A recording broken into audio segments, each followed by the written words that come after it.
So it has been a couple weeks since the Grammys 2024, and I guess things have kind of settled down. But I was thinking, so I've been actually into Olivia Rodrigo since the Grammys. I listened to her a lot in 2021 with Driver's License and Deja Vu, and I never really was drawn to listen to her. I've only really been listening to Lana Del Rey the past year and a half, but I started listening to her. I loved her performance at the Grammys, and I've just been thinking about, well, I've listened now more of her Guts album that she didn't win the award for, and supposedly a lot of people thought The Grudge and even Vampire could be about Taylor, but Taylor was gleefully enjoying Olivia's performance of Vampire at the Grammys. So I wanted to kind of ask two questions. One, were those songs about Taylor? There's some lyrics like, you have everything and you still want more. Your flowers you sent me with vitriol, you built me up to tear me down, something like that. So it kind of sounds like it really could be about Taylor. I want to kind of explore that and also see, how do they feel now towards each other? Because Taylor was like enjoying Vampire.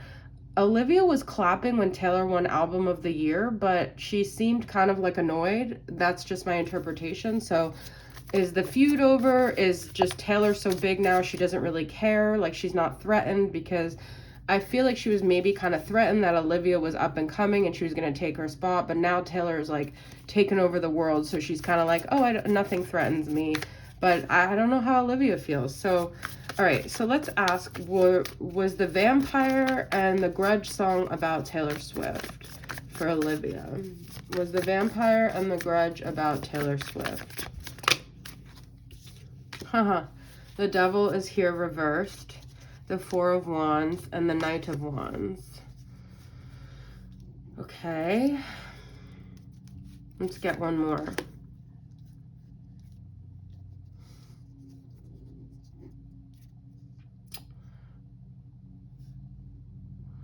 Well, I feel like I'm hearing like a blindfold, like this situation she was writing about was definitely something that she thought was like really positive at first. She thought it was going to be like a celebration. She thought her and this person were on the same page, and then they like really shot her down. And she realized it was like her own, I don't want to say naivety, but it's almost like this was a lesson she had to learn, like the brutality, the brutal side of Hollywood, not Hollywood, but fame, or, you know, being in this kind of circle. The things that you're enticed by, the things that you think are going to be really positive are kind of like shiny and golden, but they end up being a lesson, right? I don't know if she's written a song saying like you ended up being a lesson, but I almost could see her writing that. But like I think this could have been, this is the Hangman. She is a Pisces. Ten of Pentacles. I think she went through a lot of pain over, okay, so I'm not necessarily getting Taylor Swift, but what I'm getting is that whatever this situation was, it was like a really big tower moment for her. I mean, she talks, there's like a theme in the Guts album about like Lacey, even that Lacey song is about someone that she's like enamored with. Pisces get enamored too. So, because in the Grudge, she talks a lot about like, you're still everything to me. She's learned this lesson about, yeah, this is a feud. This is someone she had a fight with. She's learned this lesson about, I actually looked up her chart, and she's a Pisces with a Libra moon, which to me are two of the most codependent, even though this is Capricorn, those are two of the most codependent signs, because Libra is all about partnership and Pisces is like hopeless romantic and dreamy and fantasizing and building people up. And I feel like she really was enamored, and I think she suffered a lot more in silence than people really knew. Like, she really spent like maybe metaphorically or just inside, like days in her room, like screaming, like this battle, like I thought this person was someone. And we already know that from the song. And to be honest, this already answers the other question. I don't think she's recovered from it. Was that clap for Taylor winning album of the year? Was that genuine? I don't, this is her not having recovered from it yet. She still battles in her mind about it, and all these cards just fell. Yeah, she hasn't walked away from this battle. She has a little less anxiety about it. The moon is also Pisces, but it's something she carries. You see, this was a tower moment for her. It's like she has all this information now, but she's not really sure where to move forward, because this is like who she is, and she wants to believe in people. She wants to still be like a dreamy Pisces, but she also was like really hit with reality here.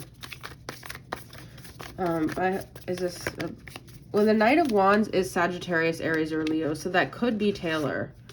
Taylor was like, came rushing towards her, you know, at first pursued a friendship with her.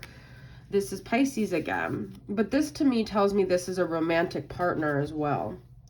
So let's get a couple more cards. Sorry guys, I'm trying to get this deck from here. What was this, these songs about, and how does she feel now towards Taylor? All right, what is this songs about? I'll put 2 cards for what are the songs about, or who are they about, and then how does she feel towards Taylor right now? All right, so we have deceit, you see, and belonging. Yeah, I do think, and this is interesting because this is like a house, and it's like somewhere where you feel like you belong, like a family, like a soul family. As a singer, I feel like she saw Taylor as like could embrace her as a family. We had the 10 of Pentacles reversed, which is also family to me. So it's like who she thought she belonged to, where she thought she was going to find belonging, she found deceit. We have 38 and 41. How does she feel now towards Taylor? High Priestess of Fire, that is Taylor. Sagittarius, Aries, Leo, very intuitive. And reminder, oh my God, you see? What is it? Late nights drive by, I still see your face in the wild. It's almost like she predicted that feeling too through Driver's License, which came out before. Don't forget. Forgive, but don't. I think she forgives, but she doesn't forget, because I think holding that anger and that animosity she knows is just going to make her sick. But I wouldn't be surprised if she continues to use this as inspiration for her music. I mean, that's what they do, right? That's what we all creatives do. We use our pain to create. So a couple more messages about this. I love Olivia. I've really grown to really like her. A moment's regret. Look at this. Reminder. Nostalgia. Idolizing the past. Fearing you made a mistake. She beats herself up a lot for this too. She feels like she was really naive. The girl is freaking 20. I mean, at 20, like, the generation now at 20 is so much more evolved because they've had to be. There's so much more exposure to things. But she's so young, guys. Like, think of where you were at 18, 19, 20.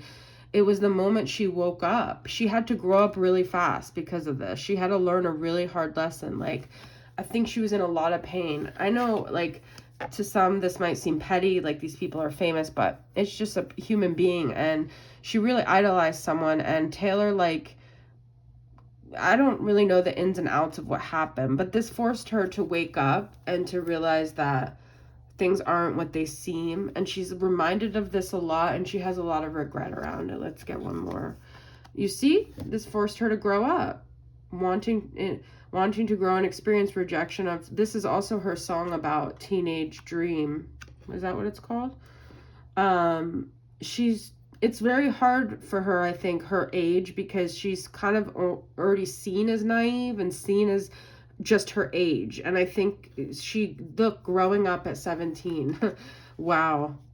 I think a lot of her experiences are very spiritual, very karmic, and we've just seen the beginning of Olivia Rodrigo. She is going to grow into a really even more amazing artist, I believe. So anyways, let me know if you guys enjoyed this. I'll see you guys soon. Bye.